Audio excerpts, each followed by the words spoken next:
The scent broke on the 9th day, and that is when I should have known.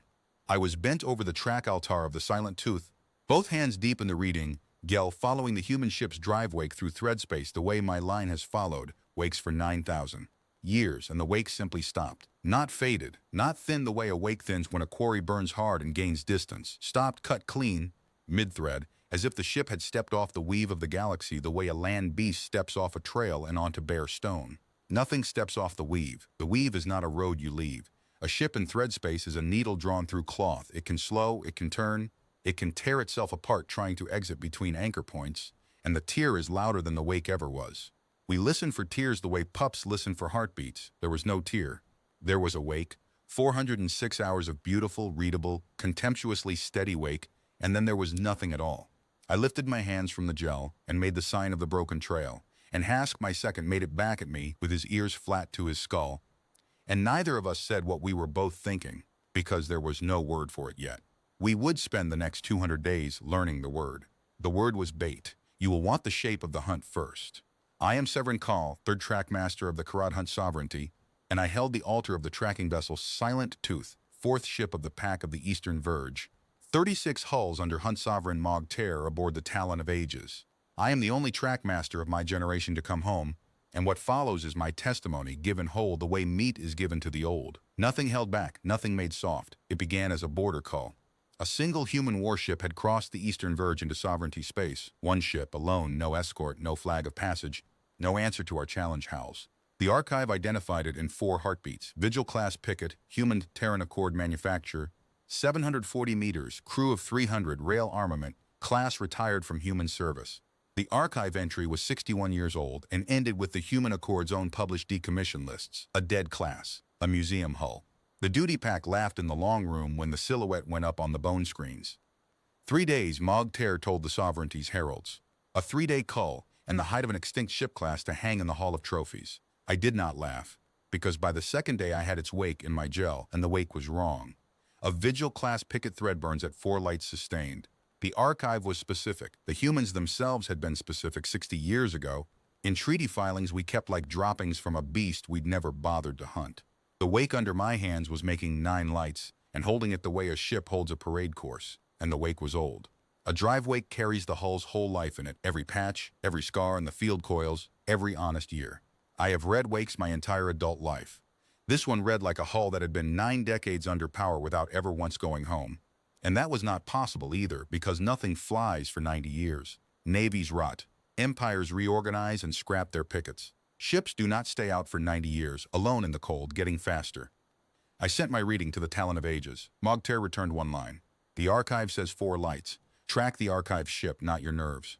I logged the rebuke, as the law requires, and I want it remembered that I logged it, because it was the first of 11, and I was right all 11 times, and being right saved no one. On the 9th day, the scent broke, and 3 hours later, the far listeners found the ship again, not by wake but by light. It had come off the weave 11 light minutes from a cinder of a red dwarf called Mala's Ember, and it was sitting still. Understand what that meant to us. Quarry Run. It is the oldest law in the oldest book. It is the law the hunt is built on. A quarry that has crossed your border, that has heard your challenge howls, that knows 36 hulls are following its scent. That quarry burns its engines to slag getting away, or it turns at bay and dies with its teeth out. It does not park. It does not sit in the open beside a dead star with its drives idling at 1/10 and its rail mounts cold the way a fisher sits beside a hole in the ice. Mogter saw a gift. The sovereign was old in honors and new in this particular humility, and he did what 9,000 years of doctrine told him to do with a stationary quarry. He slipped the strike leash. 6 fast hulls under strike leader Kor Vesht, our best lance, the killer of the Veshta pirate holds. Kor took the leash out wide, came down on the human ship from the dwarf's blind side with the embers glare behind him, and did everything correctly. I watched the whole thing from the altar, with the light delay counting down in my gel, which means I watched 6 ships die before the sound of Kor's first war cry had finished playing in the long room. No, I will be precise. Precision is all I have left. 4 ships died. The human ship let Kor close to lance range, which we took for blindness. It was measurement. At 4 light seconds, 4, write it down. No rail weapon in the archive kills at 4 light seconds. Its spinal mount spoke twice, and the fang of Kor and the red lent went to vapor so fast their death screams overlapped into a single tone. The leash split by the book, 2 and 2 scissering. The ship rotated through its own axis without changing vector, a maneuver I have still found no name for, and fired 3 more times, and the gaunt and the hollow choir were open-nosed to drives, gutted in lines so straight they looked drawn with a rule, their kill shots placed through magazines and thread cores with a surgeon's contempt. 94 seconds, first shot to last. Then the human ship turned its stern on the 2 surviving hulls, turned its back, with 2 armed Karath strike ships in knife range, and climbed unhurried onto the weave, and resumed its course at 9 lights as if resuming a sentence we had rudely interrupted. It had not fired on the survivors. I want that heard. Sassan's Mercy and the Pale Tongue floated there with their lances charged and their crews screaming for permission, and the human ship ignored them the way you ignore grass. We told ourselves it was haste. It was bookkeeping.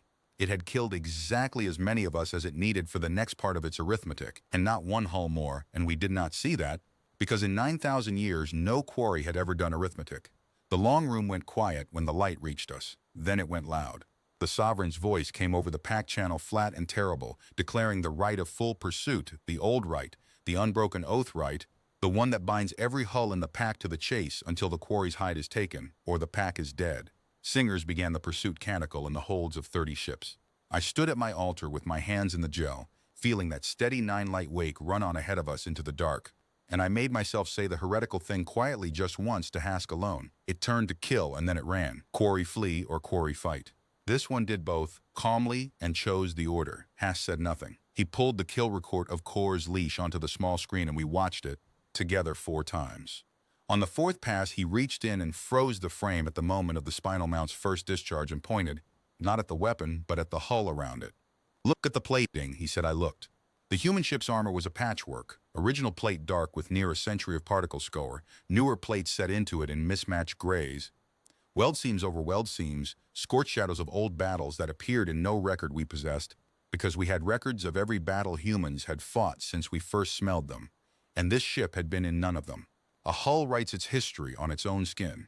This skin said, "I have been fighting somewhere for 90 years against someone, and you have never heard of it." And there was a number painted near the bow in the human's blunt alphabet, low and small, the way you mark a tool rather than a trophy. Later, much later, in the drift, with everything burning, I would learn what the number meant. That night, it was only one more wrongness on the pile. The pile grew fast. Before the 3rd week was out, I had logged the following, each one rebuked in turn from the talon of ages. The ship's thread wake altered its harmonic signature twice, which wakes cannot do. Its course, plotted across 19 days, was not a flight line but a contour. It was following the gravitational coastline of our territory the way a beast follows the edge of firm ground, which meant it had a better map of our space than our own heralds carried, and it never repeated a maneuver. Hear that as I mean it. Every helmsman has habits, every species has doctrine, every quarry, in extremity, returns to what once saved it. Across 19 days and 4 brushes with our outriders, the human ship did not once reuse an evasion, a feint, or a kill geometry. Either it was inventing war fresh in every moment, or it possessed a library of war so deep it had not yet needed the second page. Mogtair's answer was the answer of 9,000 years, more hulls.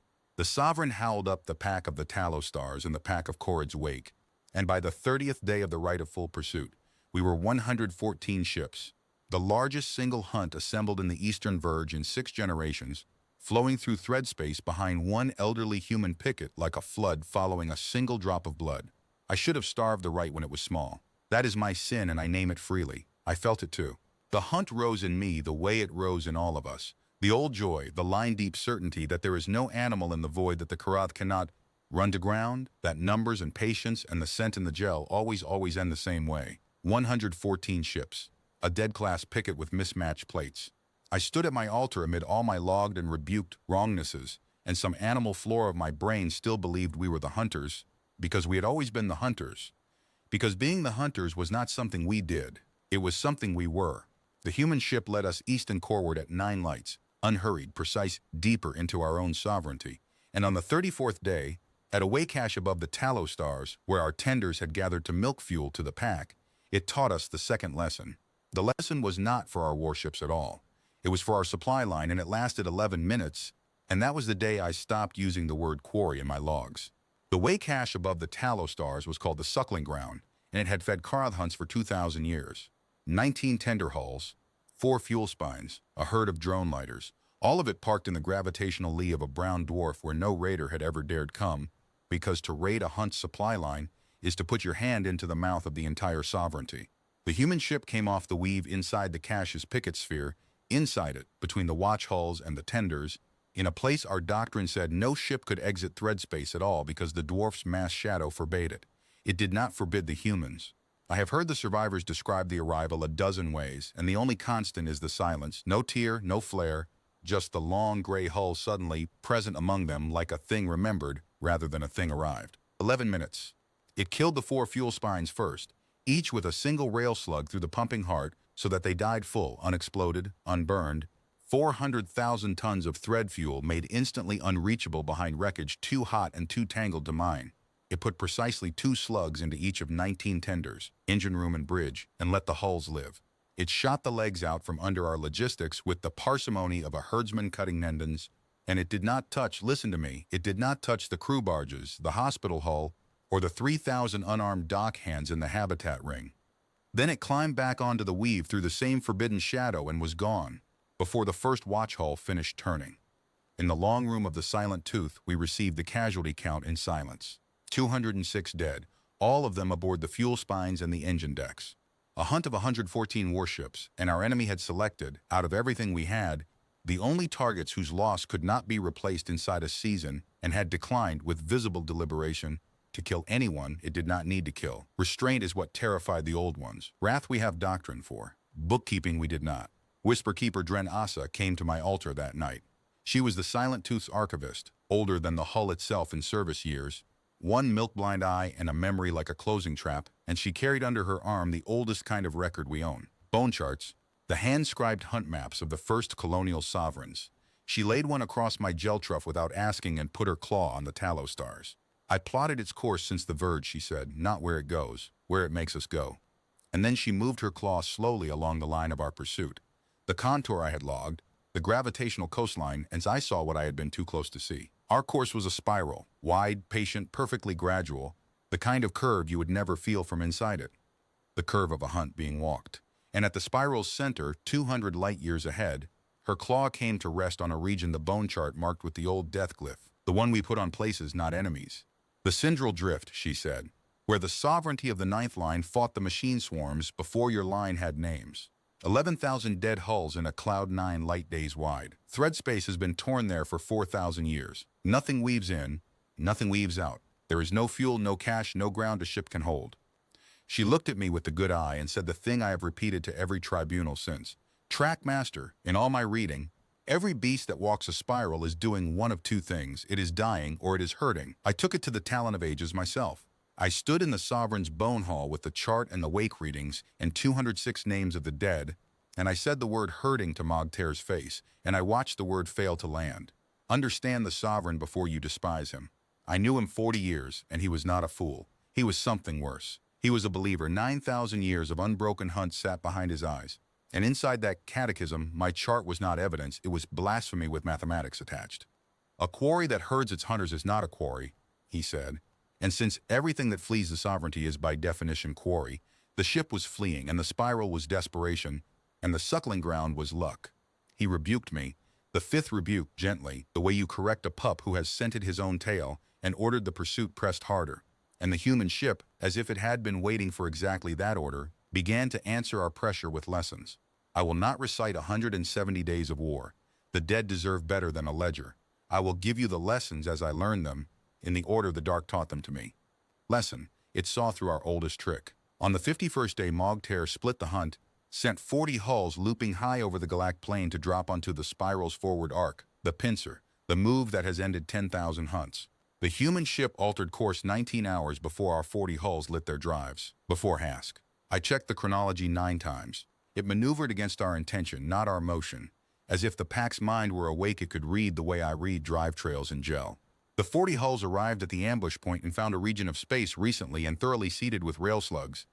Cold iron, unpowered, undetectable, sewn across our deceleration corridor like caltrops on a trail.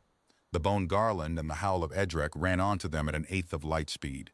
There were no survivors, and there was nothing to avenge. The weapon that killed them had been thrown days earlier by a ship that was, at the moment of their deaths, 60 light-years away and not even looking.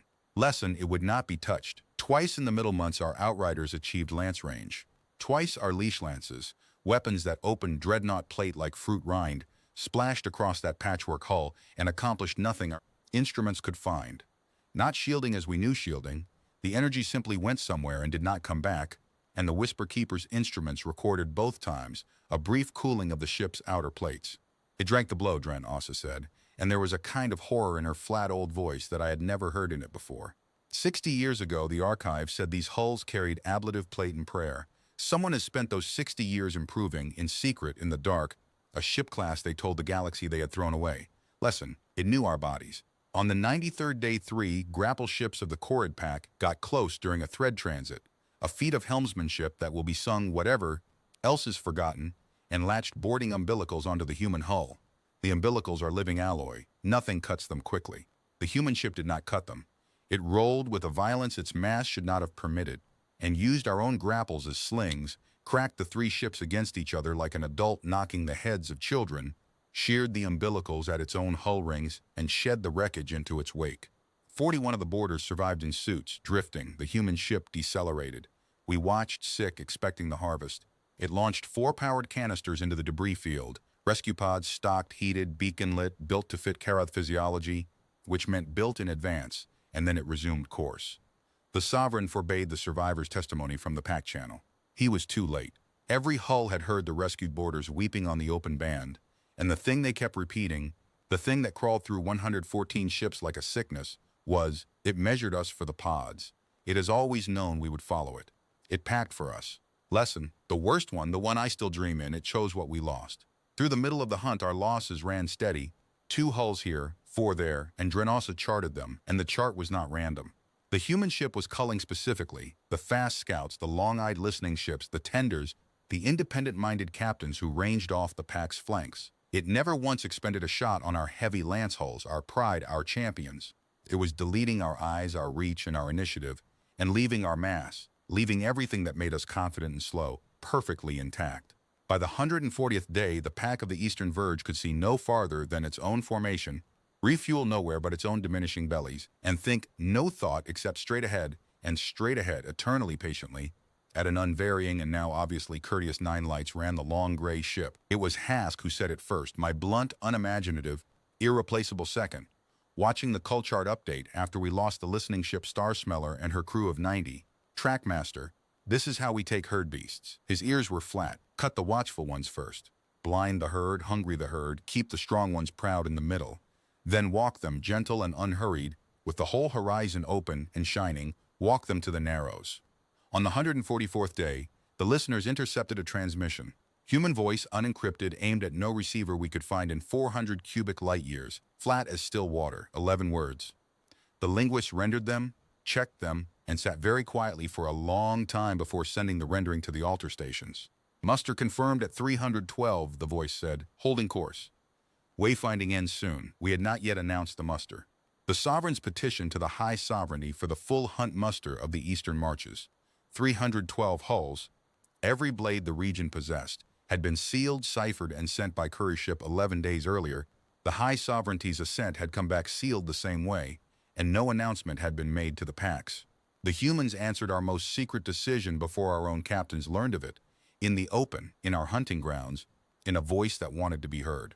It was not an intercept, it was a courtesy. We were being kept informed of the progress of our own hunt. That night I performed the rite I had no right to perform, the sundering of the trail, the formal release that frees a pack from a wrong hunt, alone at my altar, with no authority and no witnesses except Hask and the old Whisper Keeper. It binds nothing, done so.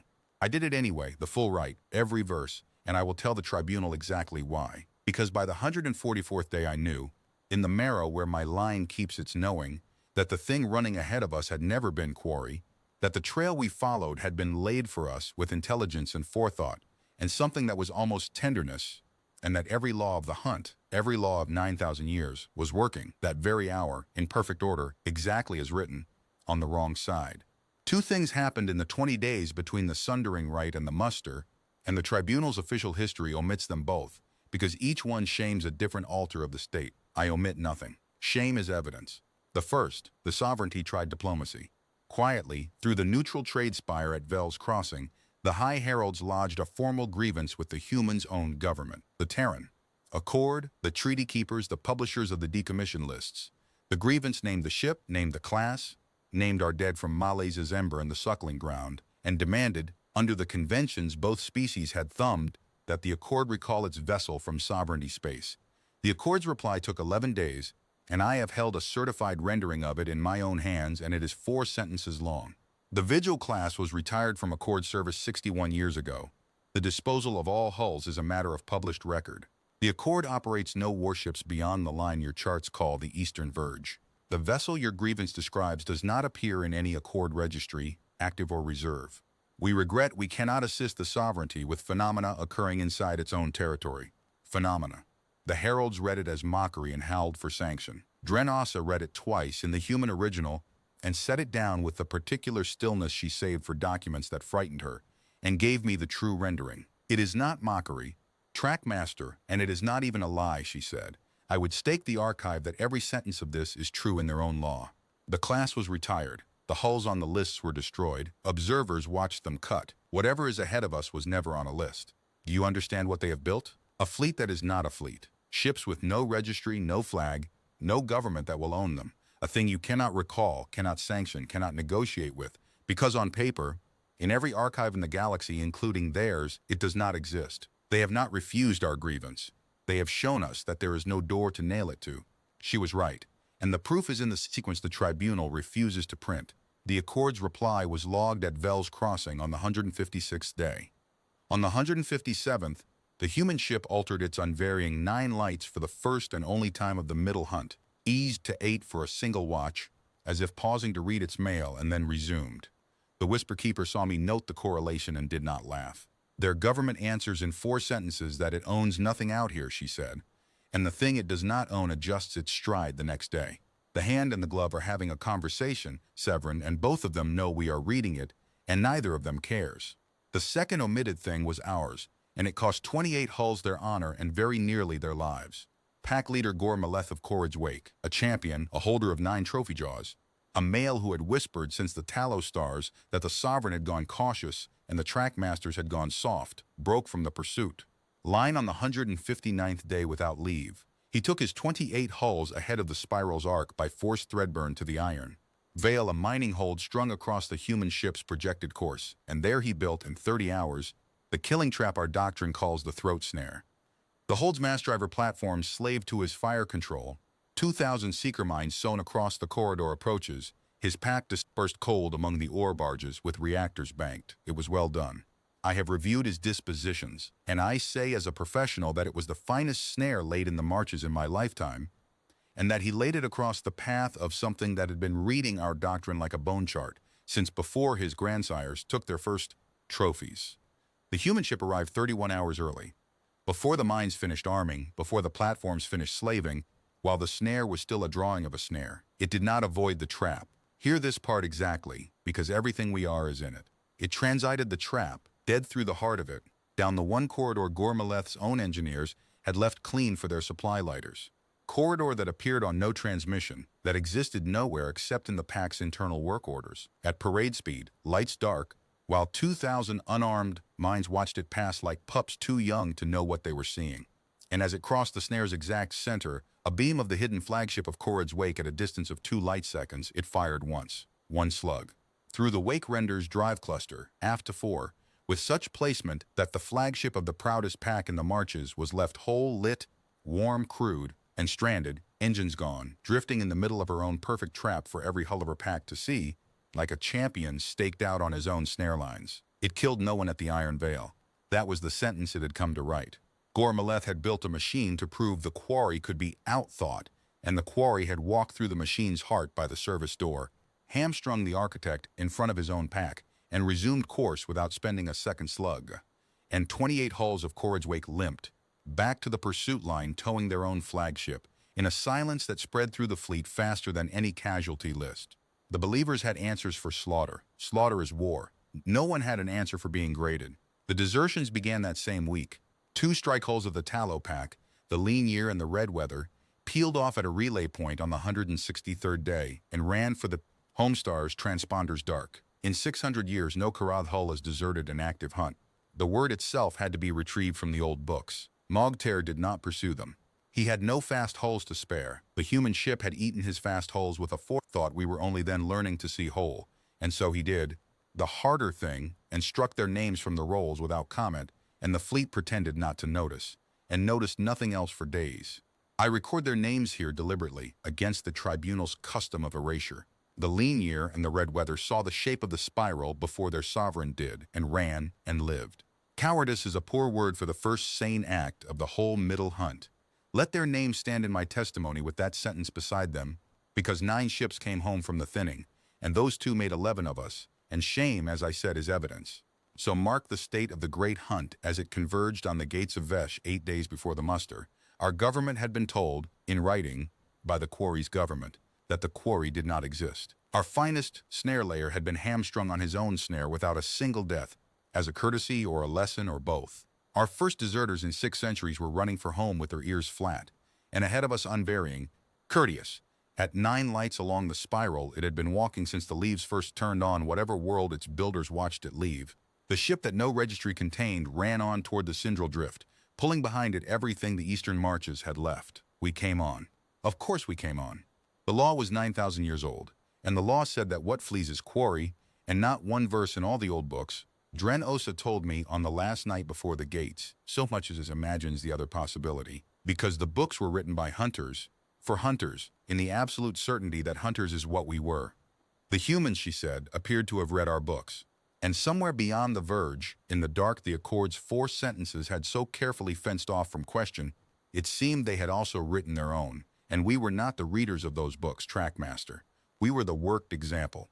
The hunt muster of the eastern marches assembled at the gates of Vesh on the 168th day, and I want the count entered exactly, because the count is the spine of everything that follows. 312 hulls, 9 lance dreadnoughts of the first Fang, each 4 kilometers of black ceramic and old glory, 41 heavy lance cruisers, 202 strike and chase hulls, 60 support ships, the last tenders the marches owned, stripped from 3 other borders to feed us.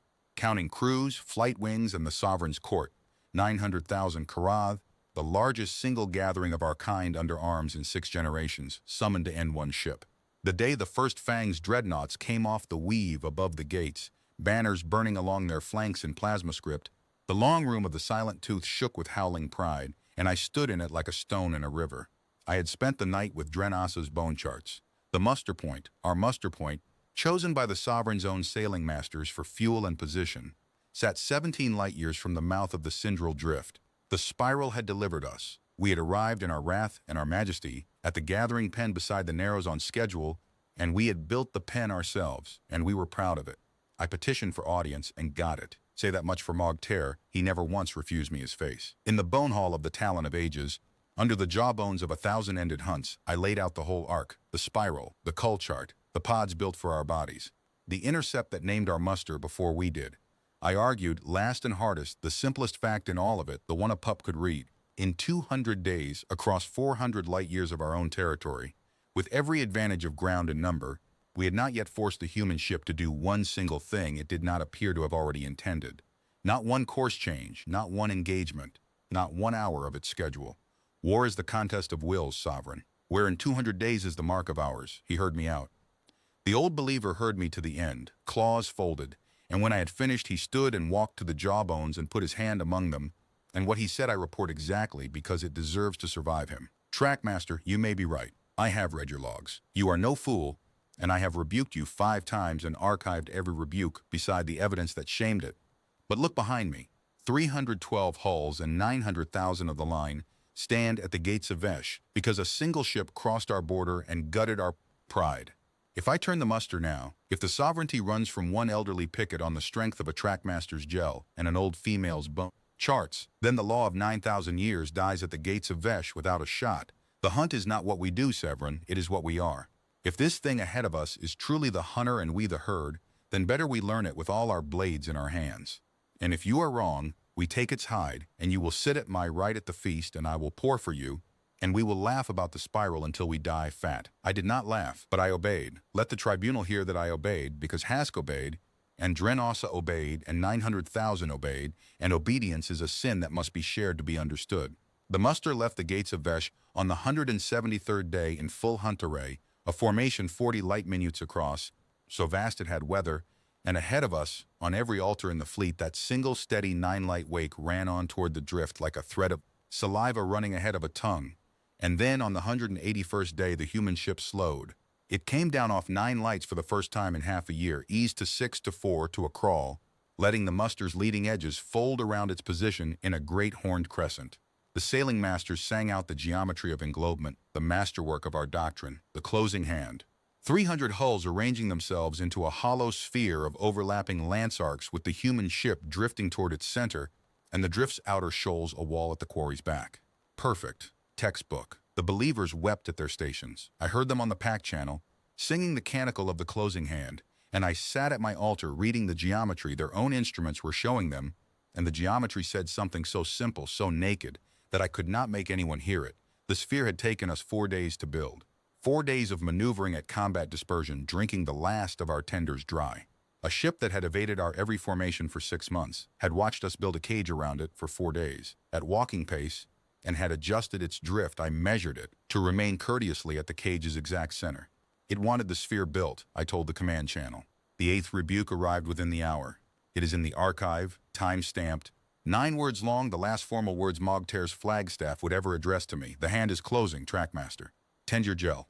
On the 185th day, with the englobement at 90% closure and the whole muster's blood up, 2 things happened in the same watch, and either alone should have broken the spell. The first, a lance dreadnought of the first Fang, the sovereign rake, achieved firing solution and put a full spinal discharge into the human ship at less than 1 light second. The heaviest weapon the Karad species possesses, the lance that cracked the moons of Edrek, delivered clean center mass, no evasion attempted. The plates cooled. That is all. The discharge that should have opened the picket, keel to crown, went into that patchwork hull, and the hull drank it. And the human ship's only response, I have watched the record 200 times and I testify to it on my line, was to train its forward batteries. On the sovereign rake for 4 full seconds, holding solution, declining to fire, and then train them away.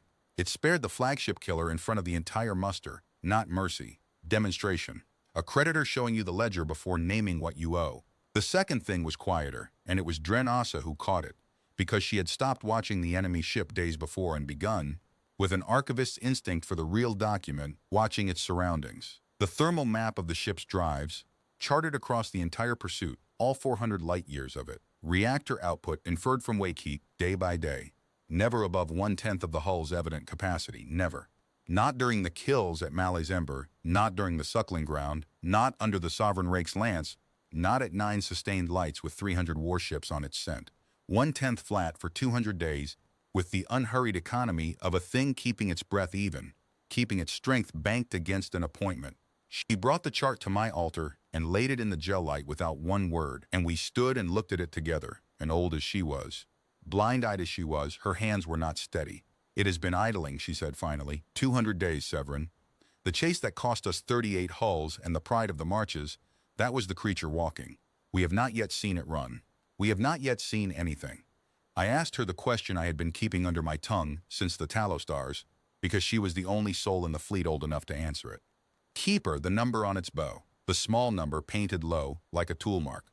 Have you found it in the archive? She had. Of course she had. She had found it on the 4th day and waited 180 more for someone to deserve the answer. She unrolled the Human Accord's own decommission filing, 61 years old, the public death certificate of the Vigil class, and beside them a human treaty annex no Karad had ever bothered to read closely, because it concerned humans promising to disarm and who audits the promises of prey. The annex listed the retired pickets by registry, 48 hulls, all named, all numbered, all certified scrapped under treaty observation. The number on the bow of the ship ahead of us appeared nowhere in those 48. It was numbered 12, she said. And the filings, Severin, the filings only ever account for hulls 1 through, and here she stopped and folded the chart and looked toward the bow of our ship, through the hull, toward the drift, the way you look toward weather. They published the deaths of the ships they wanted dead, she said. They never published account of the ships they wanted dark. There is no record, anywhere in the archive of the sovereignty, of how many of these things were ever built, or of where the rest of them have spent the last 90 years. On the 186th day, the englobement closed to full. 312 hulls, lance arcs interlocked, the masterpiece of 9,000 years, sealed around one human picket at the mouth of the Syndral Drift, and the human ship, punctual, courteous, idling, answered the closing of the hand by doing the one thing left that we had never seen it do. It accelerated. I had believed, on the evidence of 200 days, that I understood the difference between the archive's 4 lights and the real ship's 9. I had believed the 9 was the secret. The 9 was the leash being shown to the dog. The human ship went from idle to full military power in the time it takes a heart to finish one beat, and the altar gel under my hands lit like a wound. Every instrument in the muster recorded the same impossibility from a different angle. Thrust without buildup, full output from a cold start, acceleration that should have killed any crew and folded any space frame, sustained, climbing, indifferent.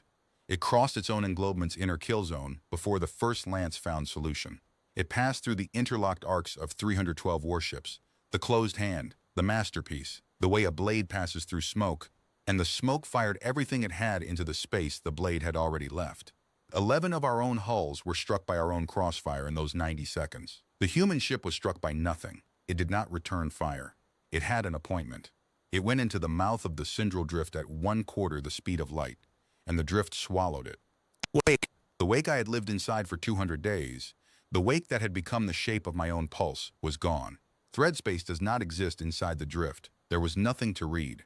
For the first time since the 9th day, the gel under my hands was empty, and I stood in that emptiness and understood that I had been brought, step by patient step, across 400 light years, to stand at the exact edge of the one place in the eastern Marches where everything I knew how to do was worthless.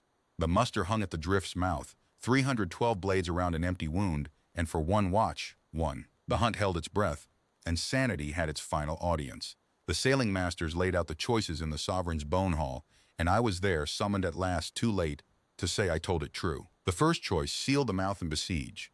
Starve the human ship in the wreckage. It was the right choice, and it was no choice at all. And the staff knew it before the figures finished singing, because of the suckling ground, because of the cold tenders, because of 4 days of englobement burning the last fat off our bones. The fleet carried 11 days of fuel and 40 of food for 900,000. The nearest living cache was 60 days behind us through territory, whose supply spine the human ship had spent half a year surgically removing. We could besiege nothing. We could not even go home as a fleet. The muster, parked, was already starving. Every cull of the long pursuit, every tender and fuel spine selected and deleted across 400 light years, arrived in that bone hall at once and revealed itself as a single sentence which the human captain had begun writing half a year ago. You will not be able to wait. The second choice was the drift. I spoke against it. It is in the record, and the record is all that survived of the staff who heard me. I said, the drift is a killing floor it has chosen and we have not seen. I said, in 200 days it has made one mistake, and the mouth of that wreckage is not where it will begin. I said last, the thing dreadnought had taught me to say, we have never seen this thing spend its strength. It has been walking ahead of us at 1/10 power, and it has just now, for the first time, run into the one ground where our numbers cannot reach it and our doctrine has never fought. Sovereign, the herding is finished. We are at the Narrows. The only move it cannot take from us is refusal. And Mogter, who was no fool, who heard everything, stood under his jawbones with the figures of our starvation singing softly behind him, and made the only answer his 9,000 years had left him. Then it has chosen the ground where it dies or we do, he said. Good, I am done being walked. Sound the right of the last tooth, all hulls. We go in. You who read this were not at the gates, so I will not pretend the howl that went up from 300 ships did not also go up from somewhere inside me. It did. That is the truth of the herd that no survivor wants in his testimony. The Narrows feel like destiny when you enter them. The canticle of the last tooth has not been sung by a full muster in 600 years. It is beautiful. We sang it into the drift's dead mouth with our banners lit, 900,000 voices, and the drift took the song and gave back nothing, and we went in after our ship. Let me build the Syndral Drift for you, because the tribunal's maps are lies of scale. 4,000 years ago, 11,000 hulls of the 9th line and the machine swarms killed each other there in a battle that lasted, the bone charts say, 60 years. What remains is a cloud 9 light days across. Dreadnought ribs the length of cities, frozen shoals of dead machines, plates and bones and unspent munitions, all of it tumbling in a gravitational tangle that is never settled, dense as a forest in some reaches, thin as smoke in others. Sensors inside read meters where they should read millions of kilometers. The wreckage is the same temperature, the same age, The same alloy stink in every direction, an infinity of dead ships in which one live ship, patched with dead ships' plates, scarred like dead ships, silent as dead ships, is not a needle in straw. It is straw in straw. Our formation died at the threshold not by violence but by geometry. A sphere 40 light minutes wide cannot enter a forest. The muster poured itself, hull by hull, into the corridors between the wreck shoals and became what every herd becomes in the narrows, columns, files. Lines of great proud blades moving nose to tail through channels that chose their width for them. Watchlights pushed out to a horizon of bones a few thousand kilometers deep, every dreadnought's majesty compressed to the dimensions of the gap in front of it. From my altar I watched the order of battle of the Eastern Marches, the closed hand, the masterpiece, reform itself in 4 hours into 19 single processions walking into a dark that did not echo. No enemy had done this to us. The ground had done it, and the enemy had spent 90 years choosing the ground. We found the first marker 11 hours in. Strike Squadron Edrek's Pride, 9 hulls, pointed the third column, stopped answering the watch calls. No flare, no scream on the band, no debris bloom on any instrument. The column behind them came up through a shoal gap and found all 9 ships dead in the channel, not destroyed, dead. Holed once or twice each, rail slugs, magazine and thread core. The surgeon's geometry we knew from Mail's Ember. Every kill placed, so the hulls stayed whole and stayed in the channel. Stayed in the channel. 9 fresh Karath wrecks added to the forest. Sealing the third column's corridor like stones rolled into a gate, indistinguishable on every sensor from the 4,000-year-old dead around. Them. The drift had 11,000 corpse hulls when we entered it. It would have more when we were done, and every one of ours it took, it used, narrowing the narrows, blinding the blind, feeding the ground. The columns slowed, the columns bunched. 300 hulls in 19 files, fuel counters falling, sensor horizons a few heartbeats deep, and somewhere in the bone forest around us, at full power for the first time in its long and patient life, the thing we had hunted across 400 light years was moving between the channels like a current of cold water, and we could not hear it and we could not read it, and it knew where every one of us was, because it had walked us here, and it had counted us at the door. At the 19th hour, the gel under my hand stirred. One clean line, deliberate, unmistakable, the first wake signature the human ship had offered since the mouth. Not a leak, a signature. It crossed the head of all 19 columns in one slow transverse pass, close enough that every forward watch hull saw it with naked light. The long gray patchwork hull, running lights lit, for the first time in 200 days, sliding through the bones ahead of us like the priest of the place. Then it came about, bow toward the muster, toward all of us, alone in the channel head with 300 warships filed in the dark in front of it. And from the altar of the Silent Tooth, in a voice I am told carried to the long room without the channel's help, old Drenasa spoke the whole of our species' learning in 4 words. Quarry don't turn, she said. For 9 minutes, nothing moved. The human ship hung at the channel head, bow on, running lights burning down the lanes of the bone forest, and 300 warships of the Eastern Marches stood in their 19 files and looked at it, and it looked back, and the only sound on the pack channel was breathing. 9 minutes. I have wondered every night since what the 9 minutes were for, and I have only 2 answers that survive scrutiny. Either it was completing some final arithmetic of position and fuel and firing lanes, indifferent to the eyes on it, or, and this is the answer I believe because by then I had read its courtesy at the Suckling Ground, and its courtesy at the Iron Veil, and its courtesy in the intercepted transmission, it was giving Mogtair 9 minutes to look at the geometry of the channels, and the sealed horizon behind us, and the fuel counters, and understand and choose. The herdsman at the gate of the Narrows, waiting with the patience of his name, in case the herd bull proved able to read the pen. Mogtair read it. I know he read it, because of what he did with the 9 minutes. He spoke to the fleet. The address is preserved on every surviving hull, and the believers have made a liturgy of it, and the revisionists have made an indictment of it, and both are wrong, because both prune it. He spoke without singers, without the war drums, in the flat voice of an old male who had been awake too long. He named the dead packs first, all of them in order of their dying, from Corvesh 6 at Mala's Ember to the 9 fresh hulls of Edrek's Pride, sealing the third channel, and the naming alone took half the address. And no sovereign in our history has spent his battle speech on the dead.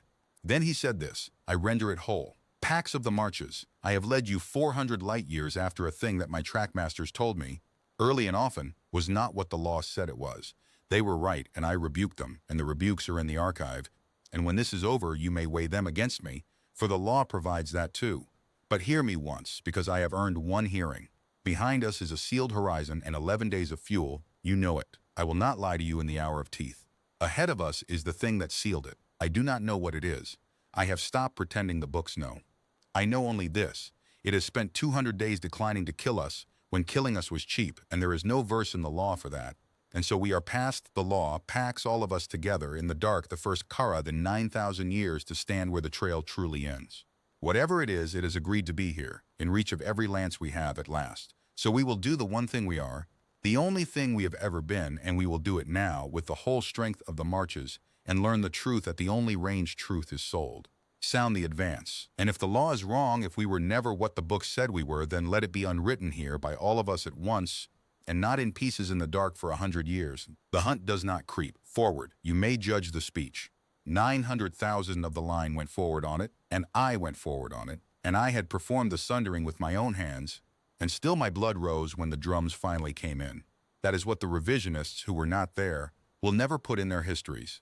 The speech worked not because we believed the law anymore, but because he offered us the one honest thing left, to find out, and after 200 days of being read, predicted, graded, and herded, finding out felt like the last possession the marches owned. At my altar in the minutes the columns took to gather way, the gel showed me the human ship holding station precisely, attending our advance like an examiner, and showed me one other thing, which I logged. Time, stamp, and misread, and the misreading is the single failure of craft in my 40 years that I will answer for to my line in the smoke. Scattered through the deep shoals around the engagement ground, my sweeps had been returning 11 cold contacts. Hull masses in the wreckage, dreadnought scaled, reading the same dead temperature as the forest, the same alloy age, the same silence, 11.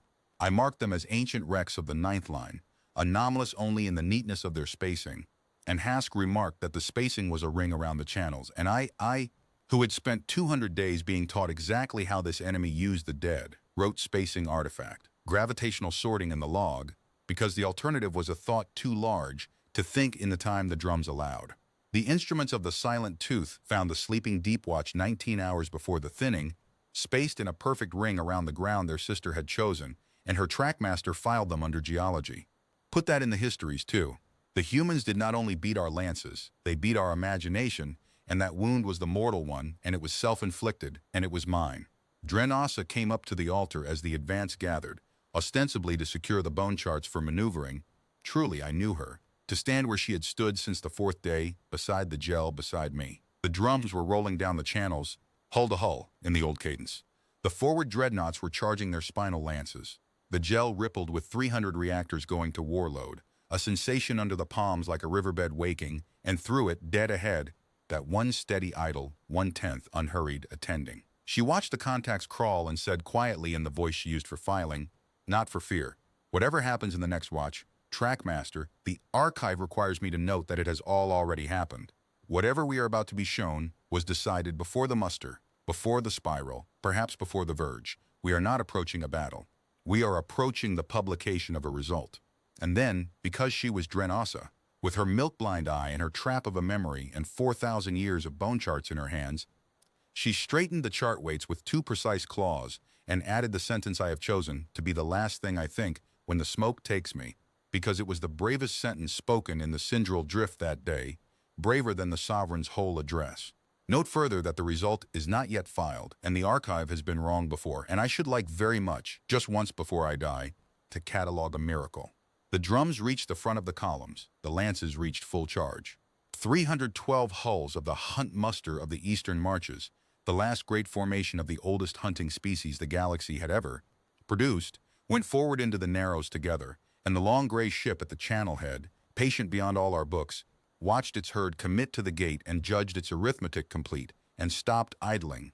The record of what followed exists in fragments scattered across 9 surviving hulls, and I have spent the years since assembling those fragments into one account, because someone of the line had to, and the ones who outrank me are dead. The engagement that the human accord has never named, and that our heralds call the thinning, lasted 41 minutes from the first discharge to the last. I will give it to you as it happened, in pieces, in the dark, too fast to mourn. The human ship fired first, and its first volley was not at ships. 19 rail slugs, 1 per column, each placed into a wreck shoal at the head of a channel, into the dead, not the living, and the dead answered. 4,000-year-old munitions, the unspent magazines of the machine war, hulks packed with ordnance that had been waiting out the ages in the cold. The human ship had charted them. Every viable warhead in 9 light days of graveyard, and it spent the first 10 seconds of its war detonating the forest. The heads of 19 columns vanished into walls of resurrected fire. Not all the lead ships died, that was not the point. The point was the doors. 19 channels, sealed at the front in the same instant, and the muster of the eastern marches, 300 hulls strong, the closed hand, the last tooth, was no longer an army. It was 19 seal pens, and the herdsmen walked the lanes between them. I will tell you what doctrine did, because doctrine must answer for it. Doctrine called for massed lance fire on the enemy's position. There was no position. The ship was never where the light said it was. The bone forest bent every reading, and it moved through the shoals on cold thrust between its firing passes, so that our great interlocking arcs, the pride of the species, discharged again and again into wreckage, into echoes, into each other. In the 7th minute, the dreadnought Hollow Crown, firing by solution at a ghost return, put a full spinal lance down the length of the 8th channel and killed 11 of our own strike hulls waiting in file. The pack channel by then was a single fused scream of contact calls, every one of them true to the caller and false to the fleet, and through that scream, every 60 or 90 seconds, with a regularity that became its own kind of voice, came the flat double concussion of rail slugs finding magazines, and another name went out of the order of battle. It killed the column heads first. Of course it did. Hask had told us at the cull chart, and the cull had never stopped, only quickened. The lead hulls, the watch hulls, the squadron master's ships, every blade that could have organized a channel died in the first 12 minutes, and the files behind them, blind, sealed, leaderless, did what every herd does in the narrows. They bunched, they turned in place.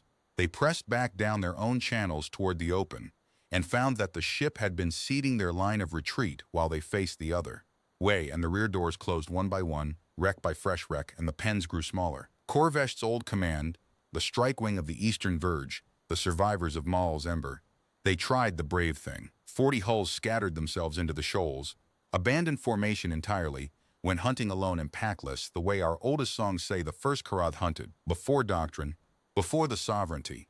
I record with pride that they forced the only exchange of the thinning that could be called a fight.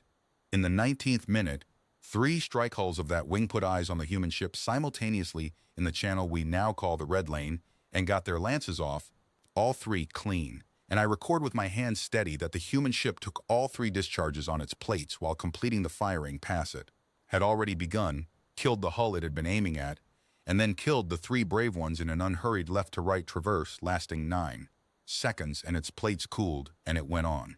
They did everything right. I need their kin to hear that.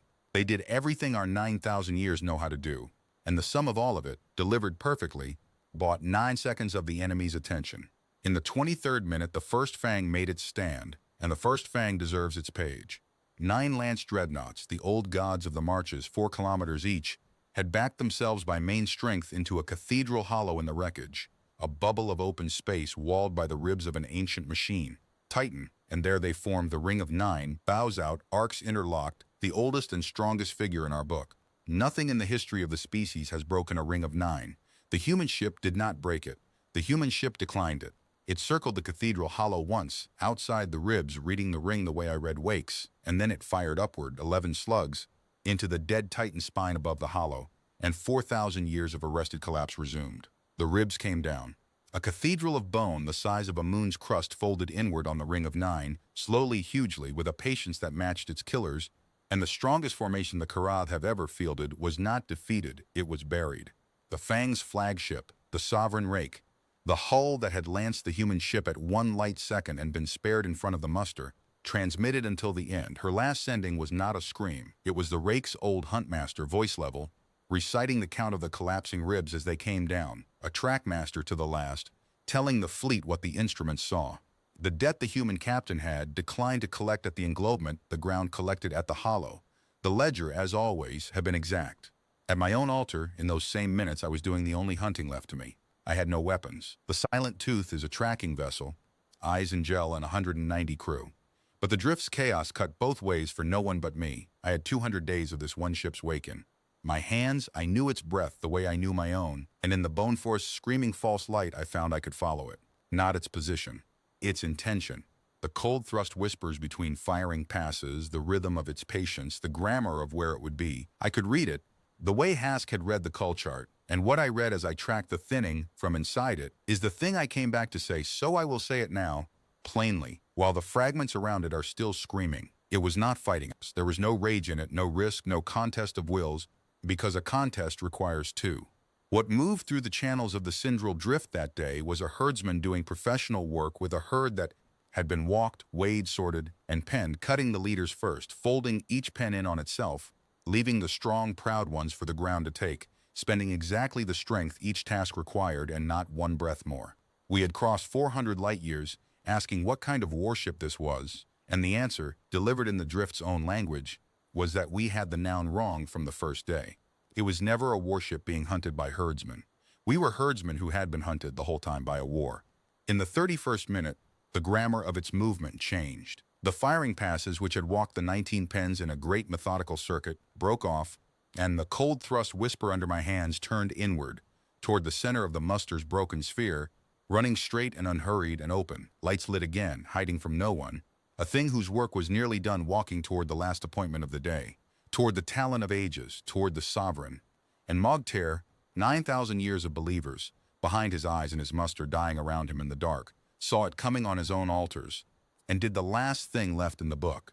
He turned the talon of ages bow on to the approaching wake, alone his escorts dead or sealed in pens, and he sounded fleet-wide, on every band the species owns, not the call to attack and not the call to flee, but the one signal in our entire canon that had never once been sounded in the history of the Eastern Marches.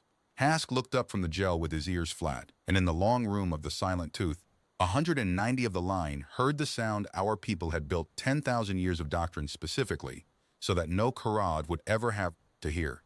The sovereign of the hunt was sounding prey warning. Scatter and live. The hunt is ended. What the prey warning loosed, no Karad had ever seen, because the signal had never been sounded. An army of the line in the middle of an engagement, told by its sovereign to stop being an army. Some of it I must reconstruct from others' records. What I saw with my own eyes, I saw from the altar of a 190-soul tracking vessel with no weapons, half her sensors burned, and 33 minutes of the thinning still to run. The pens broke, not all outward. That is the horror of the Narrows. Some columns turned for the mouth and found their own dead sealing it, and began with lances and with rams to dig through the wreckage of their brothers. Some scattered into the shoals singly, every hull for its own line, which was the order's true intent. And some, the 9th and 11th files, the young packs, the believers' packs, refused it. They reformed instead, beautifully, hopelessly, gathering on the senior surviving hulls, building in the middle of the bone forest one last parade ground figure for the herdsmen to walk through, because their whole short lives had taught them that formation was strength, and nothing in 30 minutes of dying had been able to reach down to where the lesson lived. The human ship killed the reformed packs first. Of everything in my testimony, the tribunal fought hardest to strike this sentence, and I will not strike it. It killed the ones who obeyed the old law first, and spared longest the ones who broke and ran like beasts. And if the sovereignty wishes to know what the humans think of our 9,000 years, the whole answer is in that ordering. Aboard the Silent Tooth, I did the one thing I had left. I hunted us a way out. I had its intention in my hands, 200 days of its breath in the gel. And in the chaos of the thinning, that intimacy was worth more than every lance in the marches. I could not see the human ship. No one could. But I could feel where its patience was tending, the way you feel a storm front through a hull, the cold thrust whispers ahead of each killing pass, the grammar of its circuits through the pens. So I stood at the altar and read the herdsman, and called vectors to our master, and we ran, not away from the enemy, which was impossible. There was no away. The enemy was a weather that filled the forest, but away from its next intention, and the next, threading the Silent Tooth through shoal gaps a dreadnought could not have entered, while the long room counted other ships' deaths on the band behind us like a tide going out. 3 times my reading saved us. I claim it without modesty. Modesty is for survivors with company. Once we lay silent in the magnetic shadow of a dead machine titan while a killing pass swept the channel we had left 90 seconds before. Once I felt the grammar turn toward us, the eyes, the unarmed eyes, my blood went to water, and it passed over us and on, and I did not understand the sparing then, and when I understood it later, at the mouth, with the cull charts in front of me, it was worse than any firing solution. We were never in the arithmetic at all, and once deep in the outer shoals, running dark through a gap our charts called too narrow, we passed within 300 kilometers of a dead dreadnought of the 9th line, and the gel under my hands flinched. A wreck 4,000 years cold, and the gel read the faintest breath of thermal regulation deep in its bones, plates a half-degree too disciplined, a corpse holding its temperature the way a hunter holds his breath when a beast brushes past his blind. I logged it, Fourth contact of the 300 kilometers, and said nothing to the long room, because we were 30 seconds from open dark, and there are things a crew cannot be told while there is still steering to do. We passed down its silent flank like a pup swimming past a submerged elder, and it led us, and I know now that it watched us go, that they all watched, the whole sleeping ring, patient in the bones of the old war, while their youngest sister did the day's work alone, because one was all the work required. We broke into the thinned outer shoals with our hull holed twice by spalling debris, our gel trough cracked, 31 of my shipmates dead aft, our own kind's crossfire, both wounds. No human slug ever touched us, and the drift's mouth a far gray smear beyond the last great rib fields. Around us, by ones and twos, other survivors were crawling for the same light. The pale Tong, burning from her forward holds. Gore Maleth's towed and humiliated wake render, dragged by her own pack's last two hulls, her champion silent on her dead bridge. A strike hull of the tallow pack so blind she was navigating by voice. An old female on her bridge calling bearings on the open band to anyone who would answer. And the answering, I set this down so the species remembers it of itself. The answering came, hull after broken hull, until the mouth of that graveyard sounded like a den at nightfall. Every survivor of the proudest fleet we ever mustered calling bearings to the blind so that someone else might live. That was the hour the believers in my long room stopped believing. Not when the lances failed, not at the prey warning, but there, in the calling dark, when the marches discovered that everything the law had named our glory was gone in 30 minutes, and the only thing left working was the part of us the law had never bothered to praise. Hask stood beside me at the cracked altar with his arm bound to his chest, listening to the bearings being called, and said the second wisest thing of the whole hunt, the companion to his cull chart sentence, and I give them to the tribunal as a matched pair, because between them they hold the entire war. He said, Trackmaster, it never once fired at this. At the calling, at the carrying of the blind. 200 days, and every single thing it killed was a thing we point at other species. His ears were flat, and his eyes were on the gel, on the far steady tremor of the herdsman finishing its work back in the deep channels, and he said, I do not think we were culled for being dangerous, Severin. I think we were culled the way you cut a sickness out of a herd you mean to keep. And then the tremor in the gel changed course, inward, toward the center, toward the flag, and every hull at the mouth went quiet on the band at once. The calling and the bearings and the weeping all stopping together, because every Karath alive in the Syndral drift had felt the same thing through whatever instruments remained. The day's work turning, unhurried, toward its last item. We could not save the Talon of Ages. We could not even warn her. The channels were a screaming ruin of false echoes. We could only do what the watchers of my line have done at every great dying since the species first stood upright in the dark and smelled the wind. We bore witness. The eyes of the herd turned back altogether toward the sovereign. I want it written into the permanent record that the prey warning was the finest order Mogtair ever gave, and that he gave it knowing exactly what it cost him. There is no feast after the prey warning. There is no place in the Hall of Trophies for a sovereign who sounds it. The law he had refused to break at the gates of Vesh, he broke at the end with his own jaws, to buy his packs the only coin the day still honored. Scatter and live. Whatever else my testimony does, let it carry that. The Talon of Ages stood her ground while the order ran down the channels. She was the largest hull the sovereignty has built in 4 generations, 5 kilometers of black ceramic, 1,100 years of names burned into her bones, and she put herself in the human ship's path with her remaining escorts dead and her arcs alone, and the entire surviving muster watched on whatever instruments the drift allowed, because everyone understood what the old believer was buying. Every minute the herdsman spent on the Talon was a minute 19 pens of the line spent breaking for the open dark.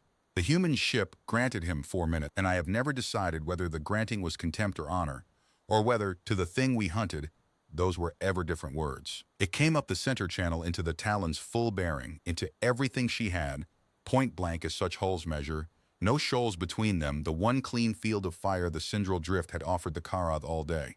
The Talon of Ages fired her entire order, spinal lance, broadside arrays, gnaw torpedo cells, the saved wrath of 5 kilometers of warship, a single sustained discharge that lit the bone forest for a light minute in every direction, and showed 900 channels their own dead in silhouette. The human ship walked into it, no evasion, no transverse, no shoal cover. It put its scarred bow into the heart of the sovereign's wrath, and walked the length of it, plates drinking, plates cooling, that patchwork hide of 90 dark years shedding the masterpiece of our species like weather, and the long room of the silent tooth was silent then, no screaming left in anyone, because we were watching the last argument of the Karath hunt sovereignty being heard in full, considered, and survived. What it did to the Talon of Ages took 11 shots and was over in under a minute, and even then, even there, the surgeon's contempt held. Drives, arcs, magazines, the spine of her command decks, and not the holds, not the barracks ring, not the 11,000 of the line sealed in her belly. The Talon died as a weapon and persisted as a vessel, gutted of all menace, lights failing, atmosphere held. The human ship passed down her broken flank at a distance of 9 kilometers. 9 kilometers, after 400 light years, and the optical record from the Talon's surviving eyes, the record the tribunal has sealed, and I have unsealed by giving this testimony, shows the patchwork hull sliding past the windows of the Sovereign's own bone hall, slowly, deliberately, close enough that Mogtair, standing at his jawbones in the wreck of his muster, could read with his naked eyes the small number painted low on its bow, and the human ship spoke. The only time in 200 days. Open band, our own war frequency, our own tongue, not the trade pigeon, the high speech of the hunt, grammatically perfect, in a human voice that the recordings render flat and unhurried and almost gentle. 8 words, sovereign. Your packs fought well. Take them home. Mogtair's reply is also in the record, and it is the reason I have told the elders that the believers must be allowed to keep his name in the hall, despite the prey warning carved among the sovereigns, because his last sending as commander of the muster was the first fully honest sentence our species ever addressed to humanity. He said, I cannot take them home. You have seen our fuel counts. You have always seen everything. Finish it or feed us. What came back was not words, not at first. What came back was light, every running lamp on the human ship's hull at once, and then around it, deeper in the bone forest, in a great ring through the wreckage of the ancient war. Other lights. Hulls we had charted as 4,000-year-old dead, shoals my own altar had read and dismissed 19 hours before, waking in a slow circle around the whole field of the thinning. 11 of them. 11 more long gray patchwork silhouettes, scarred like the dead, plated like the dead, cold like the dead, that had been lying among the 11,000 corpses of the Syndral drift. For how long? No instrument of ours will ever say, with 300 Kurth warships filing past their bows all day. 11 more small numbers painted low. The ship we had hunted across 400 light years, the ship that had gutted our pride, starved our marches, penned and thinned the greatest muster in 6 generations. That ship, alone, had been the youngest and least of the things sleeping in that graveyard. And the herding had never been toward empty narrows. It had been a walk home. We had pursued it with banners and canticles into the den. Dren Ossa stood beside me at the altar with the 11 new wakes blooming in the gel-like infection, and the old whisper keeper, who had been right about everything since the 4th day, made the sign of the broken trail with a perfectly steady hand and said, to no one, in the voice of a scholar filing the last document of a closed civilization. There it is. The filings accounted for 48. They never published the count of the Dark Ones. 12 of them, children. We found 12, and only because 12 wished to be found, and the archive of the sovereignty now contains, on the question of how many more there are, precisely what humanity has always wanted it to contain. Nothing. The voice came back then, the same flat, gentle voice, and what it said to the whole muster, every surviving hull in the high speech, with the 11 sleepers burning in a ring around us and the Talon of Ages drifting gutted at its center. I set it down exactly. Every survivor of the thinning carries these words. We compared them, syllable against syllable, on the long way home, the way you check a wound you cannot yet feel. It said fuel and engineering tenders are inbound to your position. Your wounded hulls will be stabilized. Your dead are yours. We have not touched them, and we will not. When your ships can make way, you will be escorted to the verge. You crossed it following us. Understand, before you go, that this is the only reason any of you are alive. We needed the marches to muster everything, in one place, of its own will, so that we would only ever have to do this once, and then the last of it. The part the tribunal sealed deepest, the part I have broken my rank to bring you. It said, tell your high sovereignty that the border it calls the eastern verge was drawn by us, not by you. Tell them what you found on the far side. Tell them the count you could not make. We have watched your hunts for 90 years, every cull, every driven herd, every species your packs have run to ground between the verge and the core. We learned your craft from the inside, Kareth. We have just shown you ours. Hunt inward of your line for as long as you like. Your ways are your own. But the line is real now, and it is watched from the dark by more of us than you will ever count, and the next muster that crosses it will not be walked. It will simply never come home. The lights of the 11 sleepers held their ring around us for one full watch while human tenders, crude, unarmed, unbearably calm, moved through the wreckage of the eastern marches, pumping fuel into the bellies of ships that had been hunting their kin for 200 days, and the long room of the Silent Tooth was full of the sound a pack makes when it has no doctrine left, which is no sound at all. 41 minutes the thinning had lasted. I have given you the pieces. Here is the sum the heralds carved. Of the 312 hulls of the hunt muster of the eastern marches that entered the Sindral Drift, 271 were killed, gutted, or entombed in the bone forest. 32 more were too broken to make way and were towed by human tenders, with Karath crews lining the windows in silence, to the drift's mouth and left in our own care. 9 ships of the line came home under their own power. The Silent Tooth was one of them, and that is the only reason you have ever heard any of this, and the reason was not luck. Read the cull charts of the whole long hunt again, all 400 light-years of them, and you will find what Dren Ossa found on the voyage back, the detail she took to her pyre. Across 200 days and 271 kills, no tracking vessel of the Sovereignty was ever fired upon. Not once. Not mine, not the 4 others that survived, not the 3 lost. Those died to our own crossfire and the falling ribs, never to a human slug. The herdsman had spared the eyes of the herd, deliberately, from the very first day at Mallow's Ember. Witnesses are part of the craft. Someone has to take the flock home. The voyage home took us 190 days, because 9 ships alone cannot run the relays a muster runs. And because we carried 31,000 survivors packed into hulls built for a tenth of that, and because, say it plain, Trackmaster, you are too old to flinch, because we went slowly. No one wished to arrive. Arrival meant saying it aloud to the Sovereignty, and for the first 40 days of that voyage, I do not believe one Karath aboard the Silent Tooth knew what it was. The human escort stayed with us to the verge. 2 of the sleepers, 1 off each flank at a fixed and courteous 19,000 kilometers, holding station on us day after day with the silent perfect economy we now understood to be not a ship handling style but a culture's whole face.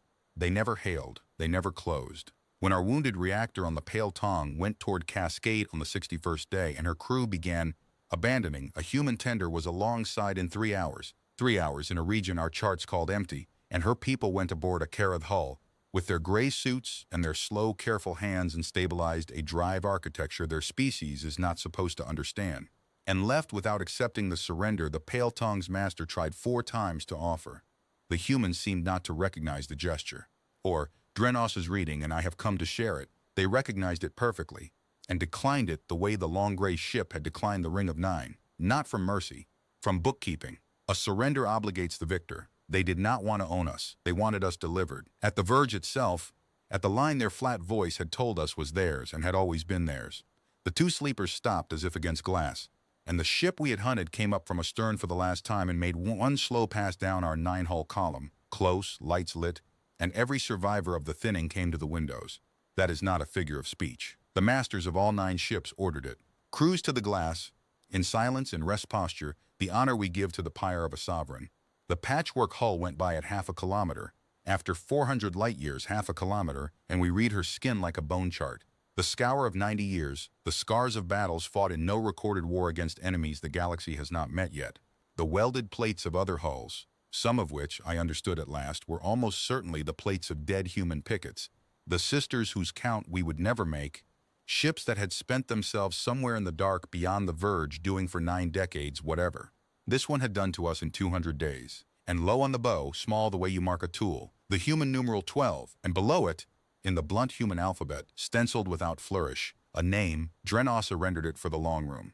In their tongue, she said, it is called long patience. No one spoke for the rest of the watch. There was nothing to add.